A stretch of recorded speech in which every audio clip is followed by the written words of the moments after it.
IPL సందడి మరికొద్ది రోజుల్లోనే మొదలు కాబోతుంది. దాదాపుగా జట్లన్నీ ప్రాక్టీస్ సెషన్లను హోరెత్తిస్తున్నాయి. డిఫెండింగ్ ఛాంపియన్గా బరిలోకి దిగుతున్న ఆర్సీబీని మొదలుపెట్టి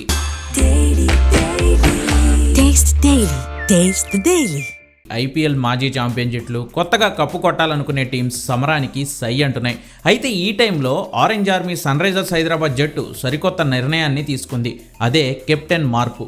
ఆస్ట్రేలియన్ ఛాంపియన్ కెప్టెన్ అయిన ప్యాట్ కమిన్స్కి ఇంజురీ కావడంతో ఆయన కొన్ని ఐపీఎల్ మ్యాచ్లకి దూరం కానున్నాడు. ఎన్ని మ్యాచ్లు ప్యాటీ ఆడడు అనేది ఇప్పుడే క్లారిటీకి రాదు. సో ఈ టైంలో సన్ రైజర్స్ యాజమాన్యం కొత్త కెప్టెన్ను అనౌన్స్ చేసింది.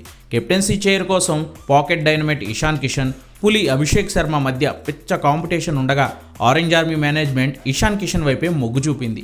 దీనికి అనేక కారణాలున్నాయి. మొదటి రీజన్, ఇషాన్ కిషన్ కెప్టెన్గా అనుభవం ఉన్న ఆటగాడు. జార్ఖండ్కి కెప్టెన్గా సయ్యద్ ముస్తాక్ అలీ టోర్నీని అందించాడు. కెప్టెన్గా ఫైనల్లో సెంచరీతో అదరగొట్టి ఆ చిన్న జట్టుకు జాతీయ ట్రోఫీని అందించి భారత టీ20 జట్టులోకి దూసుకురావడమే కాదు, టీ20 వరల్డ్ కప్ గెలిచిన జట్టులోనూ సభ్యుడైపోయాడు.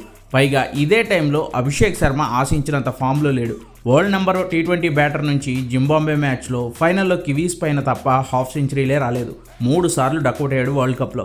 సో అటు ఇటుగా ఫామ్లేమితో ఇబ్బంది పడుతున్న అభిషేక్కి కెప్టెన్సీ ఇస్తే యంగ్స్టర్, అందున ప్రెషర్తో కూడిన బాధ్యత కాబట్టి అతని కెరీర్పై ఇంపాక్ట్ పడకూడదనే ఎస్ఆర్హెచ్ యాజమాన్యం కెప్టెన్గా ఇషాన్ కిషన్ను, వైస్ కెప్టెన్గా అభిషేక్ శర్మను ఎంపిక చేసింది.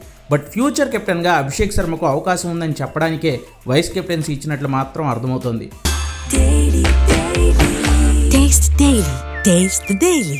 చూడాలి, వరల్డ్ నెంబర్ 1, వరల్డ్ నెంబర్ 2 బ్యాటర్ల జోడీ ఇప్పుడు కెప్టెన్, వైస్ కెప్టెన్గా ప్యాట్ కమిన్స్ వచ్చేలోపు ఆరెంజ్ ఆర్మీకి ఎంతటి అద్భుతమైన విజయాలను అందిస్తారు.